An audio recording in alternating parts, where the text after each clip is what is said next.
A reading from John, chapter 1, verses 1 through 5, and verses 10 through 13.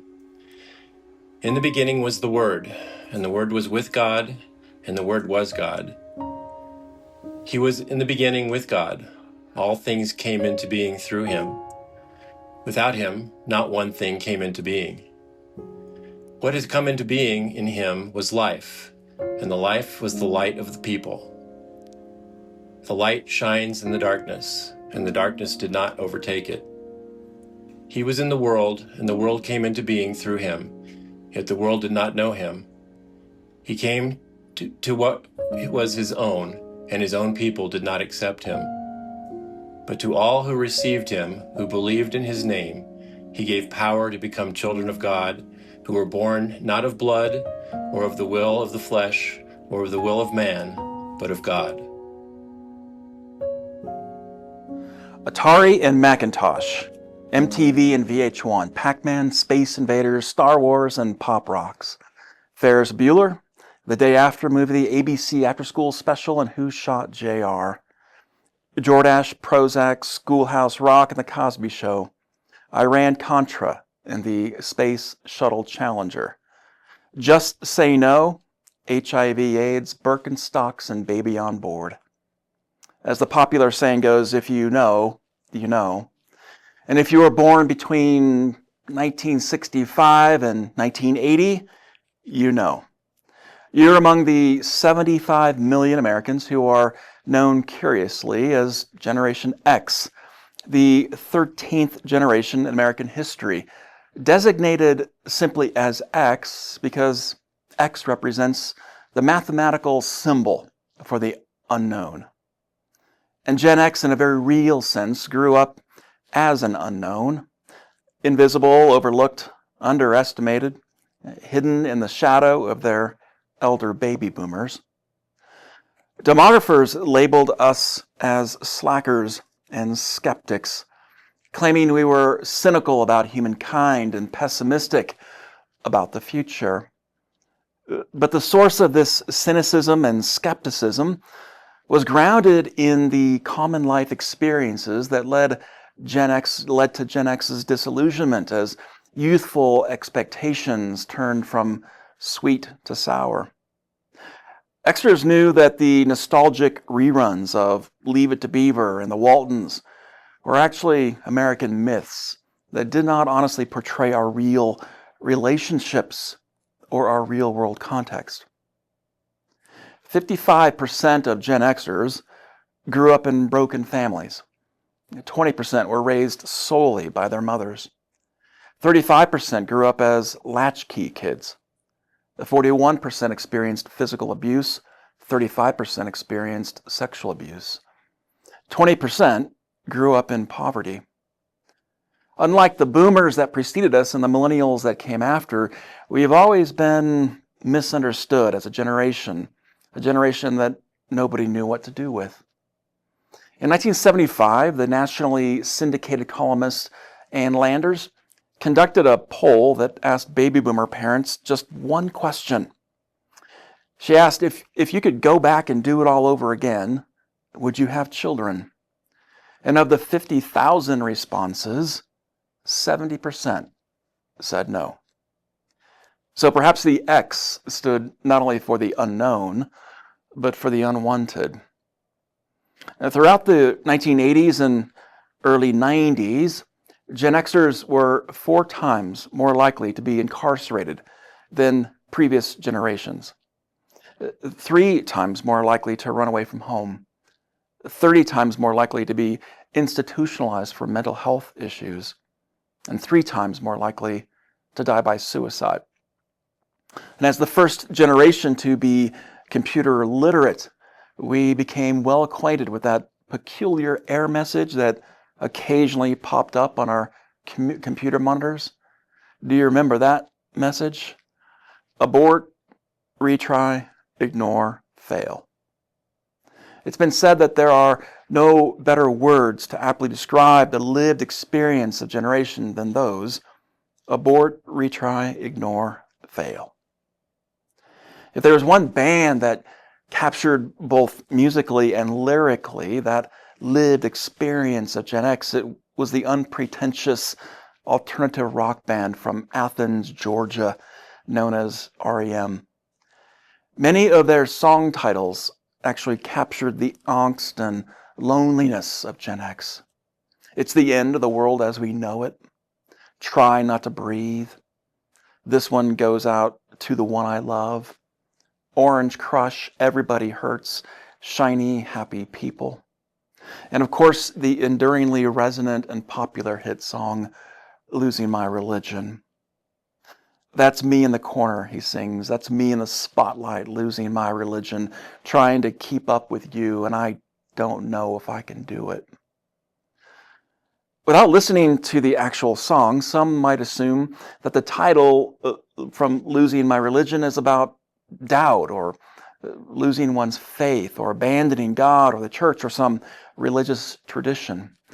But those who live in the South know that the phrase losing my religion is a euphemism for losing one's temper or reaching the end of one's rope. It refers to a deep interpersonal struggle within the self. It's caused by a situation in which we find ourselves pushed to the limits or reaching a breaking point. From a purely musical perspective, the song never should have been a hit. It doesn't follow the typical formula for Billboard success. It's written in the key of A minor. It has no traditional chorus. The leading instrument is a mandolin, and its lyrics, while evocative, are quite vague and obscure. And yet, Rolling Stone magazine lists it as number 122 on the list of the 500 greatest songs of all time. And its art house style music video has now been viewed over 1.3 billion times on YouTube. Why has the song's appeal endured over the decades, and how does it relate to our Christian faith? Before the band broke up amicably in 2011, the lead singer for REM, Michael Stipe, described Losing My Religion simply as a love song, a song about having a crush on somebody. And as Stipe says, you think they understand that, but you're not quite sure, and you drop in all kinds of hints, and you think that they're responding to these hints, but you're not sure, and you're thinking that you've gone too far, and you dropped a hint the size of Idaho, and they responded in a way that maybe confused you, or they haven't responded at all. And so he sings, "Oh, life is bigger. It's bigger than you, and you are not me. And the lengths that I will go to, the distance in your eyes. Oh no, I've said too much. I haven't said enough." On one hand, the song captures the lived experiences of a generation of young people who, at the time the song was released, had grown up with so much relational brokenness and isolation and loneliness that many struggled with trust and intimacy, with emotional connection and forming relationships of vulnerability and fearlessness. Love, whether romantic or platonic, seemed to be a source of anxiety and fear, insecurity, and even second-guessing oneself. Oh no, I've said too much. I haven't said enough. But the song captures more than the yearnings of just Generation X. It speaks of our universal struggle as humans, even today, and perhaps especially today, to find human connection and meaningful relationships with others. Loneliness and social isolation, this is the hidden epidemic of our modern age. Studies tell us that nearly half of Americans report feeling chronically or frequently lonely. 1 out of 4 Americans cannot name a single person they feel close to, someone with whom they can talk about the most important matters in their lives. 2 out of 3 teenagers report feeling lonely, at least sometimes. In one study, a group of 20 men, all fathers in their 30s and 40s, gathered at a home in Oakland, California to talk about fatherhood. When asked how many of them had the kind of confidants with whom they could talk honestly and vulnerably about life through good times and bad, only 2 of those 20 raised their hands. The average American has only one close confidant. And what's the number one reason why people today seek out counseling? Loneliness. The experience of yearning for deep human connection is one we can all relate to. And maybe that's why this song resonates so deeply. I thought that I heard you laughing. I thought that I heard you sing. I think I thought I saw you try, but that was just a dream. Try, cry, fly, try. That was just a dream. Just a dream. It's a constant struggle in the modern world to find intimacy and belonging. When I was in seminary, I pastored a youth group at a local church. There was one student in that youth group I have never forgotten. She was a classic Gen Xer, adopted as an infant. Her parents divorced when she was in junior high. During her junior year in high school, her mother was diagnosed with terminal cancer, while her father was off busy creating another family that didn't include her. On the night her mother died, I drove her to the hospital through LA rush hour traffic to say goodbye, only we arrived a bit too late. We stood there over her mother's body, we prayed, we said goodbye. On the long, quiet drive home that night, she finally broke her silence. She looked at me and said, "Who is going to take care of me now?" That was more than just a question, because neither of us in that moment actually had an answer. She literally had no one to go to. I don't think it was a question as much as it was a hint, as it's called in our REM song. What she was saying was, I have no one to take care of me. What she was really asking was, will you take care of me? And I could hear the grief and abandonment and shame in her voice. Consider this. Consider this the hint of the century. Consider this the slip that brought me to my knees failed. What if all these fantasies come flailing around? Now I've said too much.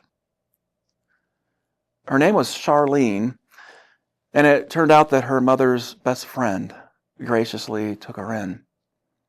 But isn't that the greatest challenge of our lives? When it comes to love and to relationships, we tend to drop these subtle hints every day, searching for connection and belonging, often wondering, even worrying anxiously if anyone will be there when we really need them, or whether real, meaningful, safe, and life-giving human connection is even possible, or is it just a fantasy? How do we find the connection we all long for? If it helps, consider this Galilean preacher named Jesus, whose search and longing for human intimacy was actually no less or different than our own. John, the gospel writer, tells us at the beginning of his gospel that Jesus was God in the flesh. Jesus was the very earthly presence and face of God in this world. Are you following this radical assertion? It was God in the person of Jesus who was actually longing for relationship and connection. But that longing was ultimately rejected by the human family. John puts it this way. He, meaning Jesus, was in the world, yet the world did not know him. He came to what was his own, and his own people did not accept him. God in the person of Jesus was rejected, disavowed, denied, and repudiated by the world. And yet, according to John, this longing for human connection didn't stop Jesus from moving ever closer, drawing ever nearer to the world, even risking rejection and failure and death itself, just for the sake of loving and being loved by the very people he longed to be in relationship with. And here is how we learn to really love and to find peace in our loving and to stay in love, in our relationships with others, even with God. Our REM song speaks of love as fleeting, unreliable, even unattainable. But that was just a dream, he says. That was just a dream. But for Jesus, it wasn't just a dream. It was a mission. It was his mission. Jesus was rejected by most, says John.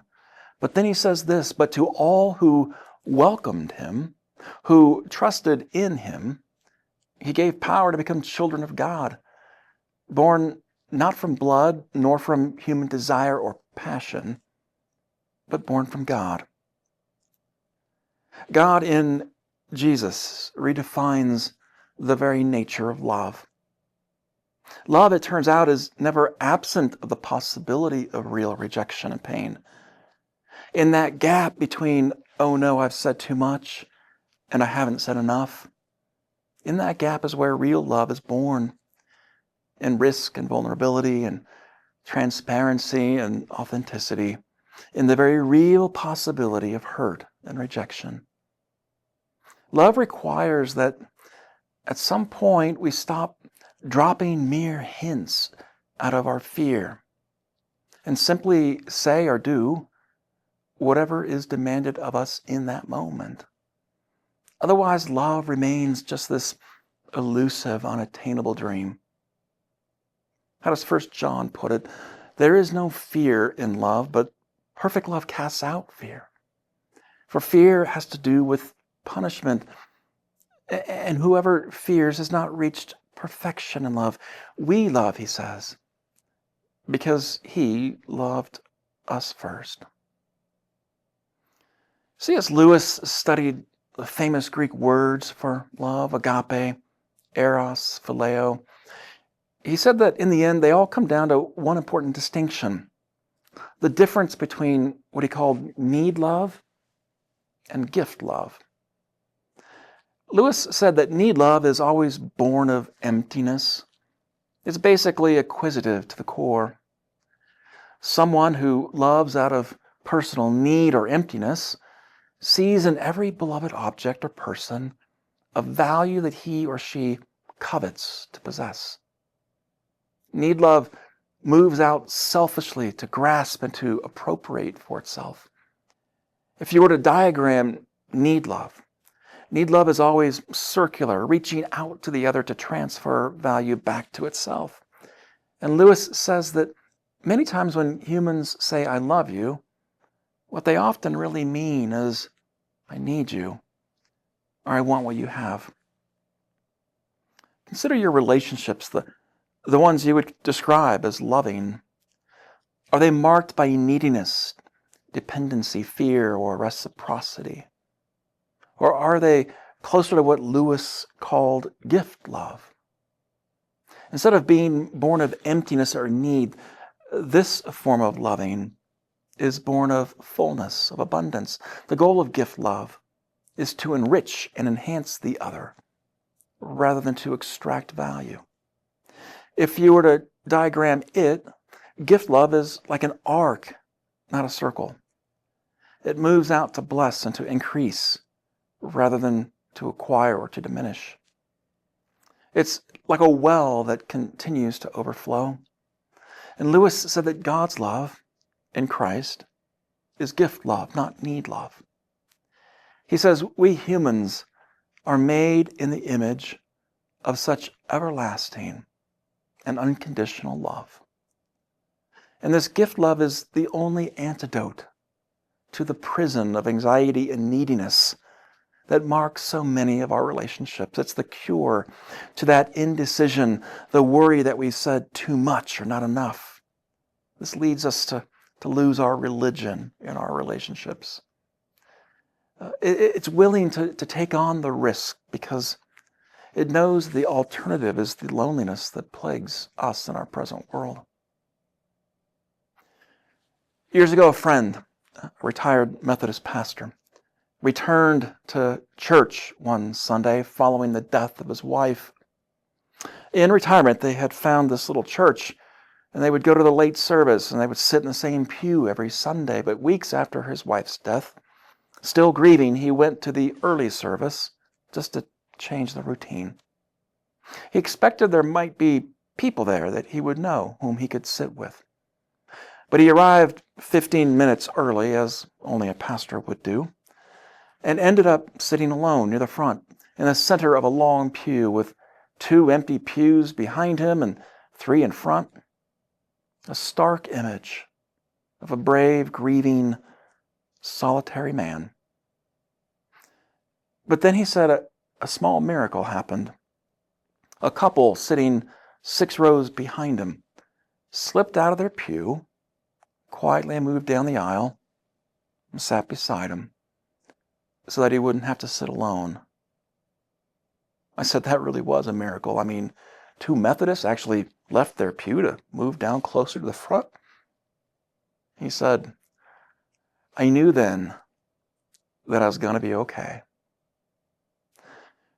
This is how love works.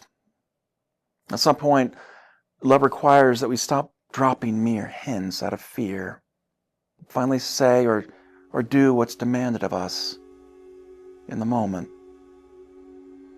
Today's takeaways, we're all dropping hints, so pay attention.